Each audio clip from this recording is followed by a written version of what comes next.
जानिए हर सच की कहानी दिनेश ठक्कर की जुबान आपके अपने नेशनल न्यूज इंडिया पर। और संत आसाराम जी बापू का इंदौर में आना और फिर से वही 12 साल पहले जो मीडिया ट्रायल शुरू हुई थी वही मीडिया ट्रायल फिर से शुरू हो गई है। मीडिया के कुछ घरानों का प्रारंभ से ही बापूजी के केस में देखा जा रहा है कि बिल्कुल जैसे कि बापूजी से कोई उनकी जातीय दुश्मनी हो। भाई न्यायालय को एक स्वतः संज्ञान भी लेना चाहिए कि एक ऐसे जो सुनवाई पेंडिंग है उस मामले में मीडिया इस तरह की दखलंदाजी कर रहा है, तो इस पर रोक लगनी चाहिए। मैं तो निवेदन करूंगा सरकारों को और हमारी न्याय व्यवस्था को कि इनके ऊपर भी किसी न किसी तरीके का बैन लगना चाहिए कि आप लाखों लोगों के आराध्य पूज्य बापूजी के लिए इस तरीके के शब्द प्रिंट मीडिया में नहीं लिख सकते। पानीपत केस में बापूजी को कोर्ट के द्वारा क्लीन चिट मिली है, बरी किया गया है। अगर ये इतने ईमानदार बनते हैं प्रिंट मीडिया वाले और इलेक्ट्रॉनिक मीडिया वाले,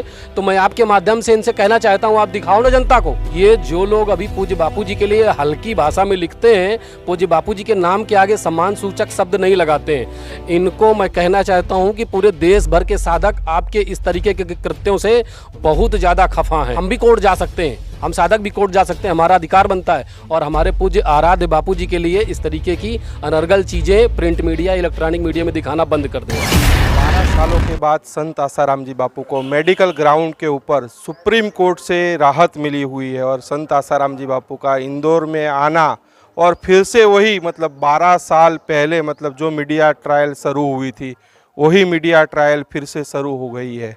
तो आज कुछ युवा है कानपुर के उत्तर प्रदेश से, उनसे बात करेंगे। युवा सेवा संघ से जुड़े हुए, क्या कहोगे 12 सालों के बाद बापू को मेडिकल ग्राउंड पर इलाज कराने के लिए संत आसाराम जी बापू को राहत मिली और संत आसाराम जी बापू अपना इलाज कराने के लिए इंदौर की एक हॉस्पिटल में गए हुए थे। उसके बाद बापू आश्रम में आते हैं और फिर से देख रहे हैं वही 12 साल पहले जिस तरह से मीडिया ट्रायल शुरू हुई उसी तरह से फिर से मीडिया ट्रायल शुरू हो गई है। देखिए, मैं तो आपके चैनल के माध्यम से मीडिया के बंधुओं से सबसे पहले तो एक यही निवेदन करूंगा कि आप समझिए 85 वर्षीय संत है, उनकी बुजुर्ग हैं, इतनी अवस्था ख़राब है और माननीय न्यायालय ने उनको उपचार के लिए बेल दी है। अब वो अपने घर में अपने आश्रम में आए हैं, तो उनकी निजता का, उनकी जो प्राइवेसी है उसका ख्याल करते हुए, एक मानवीय पक्ष को देखते हुए अब मीडिया को कुछ तो अपना देखना चाहिए कि क्या हम कर रहे हैं। तो आप देखिए, आसाराम जी बापू को माननीय न्यायालय ने सारे चीज़ों को देखते हुए, सब कुछ देखते हुए उनको मेडिकल बेल दी है।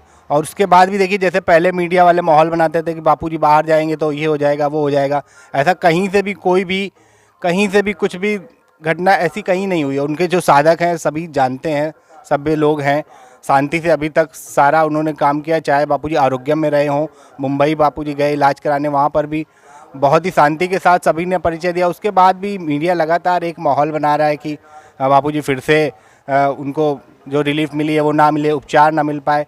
तो मैं एक फिर से यही निवेदन करूंगा कि उनसे भी वो अपने आप में सोचे, अगर उनके घर में कोई 90 वर्षीय 85 वर्षीय बुजुर्ग उनके होंगे तो कैसा माहौल होगा, वो इस चीज़ से समझ सकते हैं। तो उस चीज़ को वो समझें, मानवीय पक्ष को भी देखें। और अब आसाराम जी बापू के पीछे जो गलत तरीके से वो पड़े हुए हैं, उनकी निजता का भी ख्याल नहीं रख रहे हैं, वो उन्हें बंद करना चाहिए। जिन लोगों पर आरोप लगे, आरोप सिद्ध हो गए, ऐसे नेता अभिनेता जो करप्ट लोग हैं, जिन लोगों ने देश के करोड़ों अब्जों रुपये खाए, उन लोगों को जमानत मिलती है, वो लोग खुला घूमते। काफ़ी ऐसे नेता है, नाम नहीं लेना चाहेंगे, जमानत पर बाहर आए, उसके बाद चुनाव प्रचार कर रहे, चुनाव रैलियाँ कर रहे, वहाँ ये लोग खामोश हो जाते हैं और एक हिंदू संत तो टारगेट किया जा रहा है। मीडिया के कुछ घरानों का प्रारंभ से ही बापूजी के केस में देखा जा रहा है कि बिल्कुल जैसे कि बापूजी से कोई उनकी जातीय दुश्मनी हो, क्योंकि इसमें देखने को ये मिलता है कि बापूजी के द्वारा देखिए अभी जो समाज को उन्नत करने वाले जो अच्छी चीज़ें जो आश्रम की तरफ से चलाई गई बापूजी की प्रेरणा, जैसे भी देखिए मातृ पितृ पूजन का कार्यक्रम बीते 14 फरवरी को पूरे विश्व भर में मनाया गया, पूरे भारत देश में जगह जगह मनाया गया, सोसाइटी में मनाया गया, सभी आश्रम मनाया गया। मगर इन्हीं चैनलों के द्वारा या इन्हीं प्रिंट मीडिया के द्वारा कहीं पर भी एक खबर नहीं दिखाई पड़ती। इससे क्या प्रतीत होता है कि इनको कहाँ से ये सीखने को मिलता है कि बापूजी के लिए सिर्फ नेगेटिव ही चलाना। और फिर सबसे बड़ी चीज़, ये मीडिया घराने के लोग, इन लोगों को क्या इतनी तमीज़ नहीं है, ये अपने माता पिता के साथ क्या इसी प्रकार की वाणी का उपयोग करते हैं कि आप अगर अपने पिता का नाम लेते हैं तो पिता के नाम के साथ क्या सम्मानीय सूचक कोई शब्द नहीं लगाते हैं? ऐसे बापूजी के लिए कैसा कितनी घृणित भाषा बापूजी के लिए लिखते हैं। तो इन लोगों को शर्म आनी चाहिए। और ये मुझे लगता है कहीं ना कहीं साधकों को एक उकसाने का काम कर रहे हैं, जो बहुत गलत चीज़ है। और मैं निवेदन करूंगा, जैसे कि माननीय सुप्रीम कोर्ट ने पूज्य बापूजी के केस को देख के और पूज्य बापूजी की अवस्था को देखते हुए बापूजी को पैरोल दी हुई स्वास्थ्य के आधार पे, तो उस पर इस तरीके का इनको पहली चीज़ तो मीडिया को दखलंदाजी नहीं करना चाहिए। और मैं तो निवेदन करूँगा सरकारों को और हमारी न्याय व्यवस्था को कि इनके ऊपर भी किसी न किसी तरीके का बैन लगना चाहिए कि आप लाखों लोगों के आराध्य पूज्य बापूजी के लिए इस तरीके के शब्द प्रिंट मीडिया में नहीं लिख सकते। क्यों लिख रहे हैं, क्या कारण है, इतना कौन सा दबाव है, इतनी घृणा बापूजी से क्यों है? अगर कहीं गलती से साधकों ने अगर इसका जवाब देना प्रारंभ किया तो फिर क्या घटना घटेगी? ये बिल्कुल उचित नहीं है, बहुत गलत है। और अगर बहुत बड़ी सती सावित्री के पुत्र बनते हैं तो बापूजी के सेवा कार्यों को क्यों नहीं दिखाते अपने चैनलों पे? ये जो कई चैनल अभी बापूजी को क्लीन चिट मिली है, वो केस में क्यों खबर नहीं? पानीपत केस में बापूजी को कोर्ट के द्वारा क्लीन चिट मिली है, बरी किया गया है। अगर ये इतने ईमानदार बनते हैं प्रिंट मीडिया वाले और इलेक्ट्रॉनिक मीडिया वाले, तो मैं आपके माध्यम से इनसे कहना चाहता हूँ, आप दिखाओ ना जनता को। तो जनता के सामने केवल नकारात्मक चीज़ें ही पेश करना और नकारात्मक ही नहीं, नकारात्मक जो चीज़ें नहीं उनको नकारात्मक बना के ही लोगों के सामने पेश करना। अब पूज्य बापूजी कहीं ट्रीटमेंट के लिए गए, किसी हॉस्पिटल में गए, वहाँ पर उनका वीडियो फोटो, जबकि बापूजी को स्वास्थ्य की तकलीफ है, उनको अगर 4 सेवक उनके साथ में है तो उनसे डिस्टेंस बना के रहनी चाहिए। तो ये लोग कहीं ना कहीं व्यवधान पैदा कर रहे हैं, ऐसा करने से इनको बाज आना चाहिए। क्योंकि 12 साल पहले देखा था कि फंडिंग हुई थी इन लोगों को, तो क्या लगता है कि मतलब इन लोगों को फिर से फंडिंग हो रही है? बापू बाहर आए तो इन लोगों के पेटों में दर्द हो रहा है, क्योंकि इन लोगों को लगता था कि हमने 12 साल पहले जिस तरह की ट्रायल की, अब आसाराम जी बापू भूल से भी बाहर नहीं आ पाएंगे।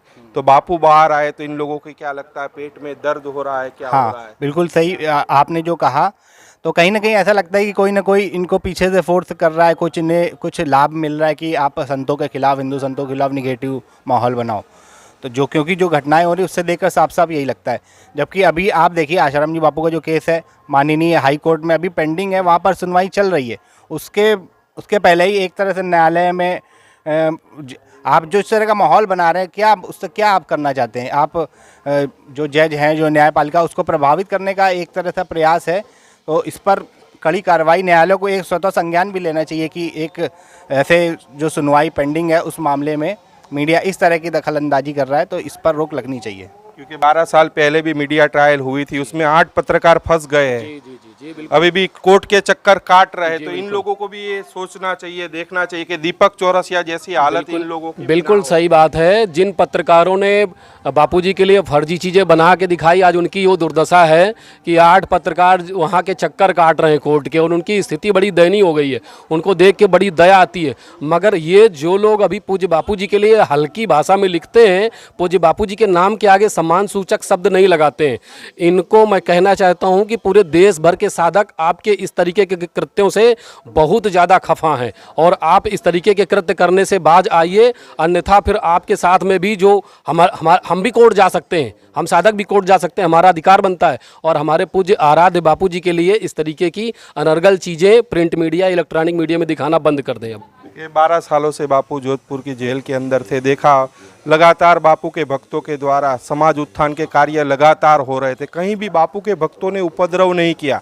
बीच में बापू का स्वास्थ्य काफ़ी गंभीर था, लगातार न्याय यात्राएं निकल रही थी, लेकिन कहीं पर भी कोई ऐसी घटना नहीं घटी। बिल्कुल पूज्य बापूजी के साधक जन पूज्य बापूजी के मार्गदर्शन में ही चलते हैं, पूज्य बापूजी के सिद्धांतों को ही मानते हैं।